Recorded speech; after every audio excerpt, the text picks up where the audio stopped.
Pagkatapos ng aming sariling bahay ay may panibagong blessing ang muling dumating sa aming pamilya. Dahil ngayong araw ay magkakaroon na nga rin kami ng aming sariling sasakyan. Bago po kayo mag-isip ng kung ano-ano, sasabihin ko na hindi po itong Toyota van ang aming bagong sasakyan. Pero dahil nga sa van na ito ay matiwasay namang na-deliver dito sa aming bahay, ang tinutukoy ko nga sa inyong aming bagong sasakyan. Yes, you heard it right, dahil for today's vlog, eto nga at door-to-door na i-deliver sa amin itong in-order namin na cart. Medyo matagal-tagal din yung hinintay namin para dito dahil pinag-iisipan pa nga namin kung eto na ba talaga ang aming bibilhin. Sa dami kasi ng golf cart ngayon, hindi mo na talaga mawari kung sino ang may pinakamagandang quality at may affordable na price. Mabuti na lang din talaga at maalam nga si Daddy Boss pagdating sa mga ganitong bagay dahil kung ako ang inyong tatanungin, wala talaga akong alam dyan, Your Honor.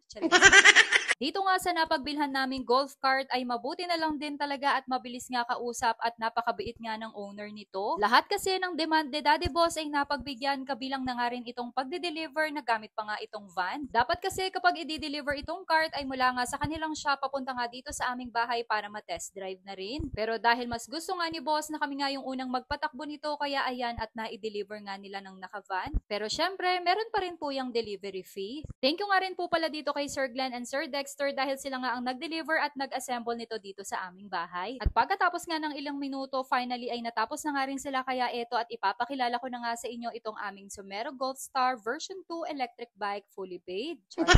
Talagang naisingit pa nga sabihin, pasensya na po, hindi ko po ipinagyayabang. Napakasarap lang po talaga sa pakiramdam na finally ay nakabili din po kami ng una naming sasakyan. Hindi man ito yung luxury car or van, ang importante four wheels pa rin yan.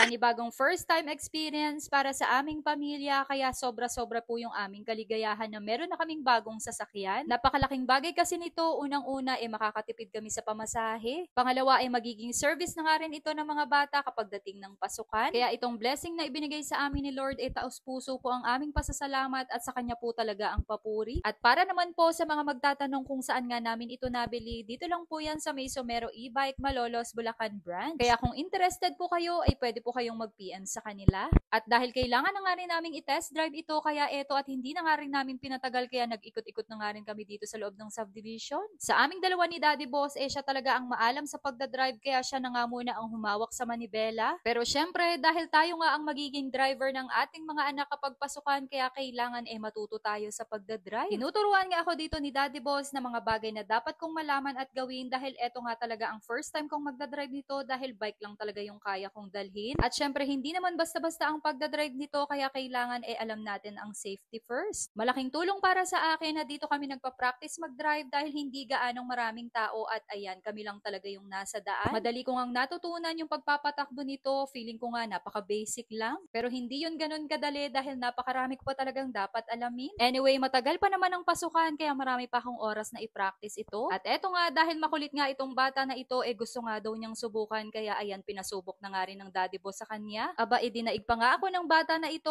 unang subok pa nga lang, kala mo napakatagal na nga niyang nagdadrive. Mabilis kasi siyang matuto, kaya ayan, at napakadali na lang para sa kanya na patakbuhin ito. Pero syempre, hindi pa rin namin siya hinahayaan at nakaguide pa rin naman kami sa kanya. Pagkatapos naman niya, si Ate Carmela naman nga yung sumunod para at least ma-experience din niya. Nag-ikot-ikot pa nga kami dito sa loob ng subdivision para nga malaman namin kung meron pang ibang problema ito, and so far okay naman nga. Ngayon ay nag-iisip na nga rin kami kung ano nga ang pwedeng ipangalan namin dito sa aming Somero. Sa mga may suggestion po dyan, pwede po kayong mag-comment. Yun lang. Thanks for watching.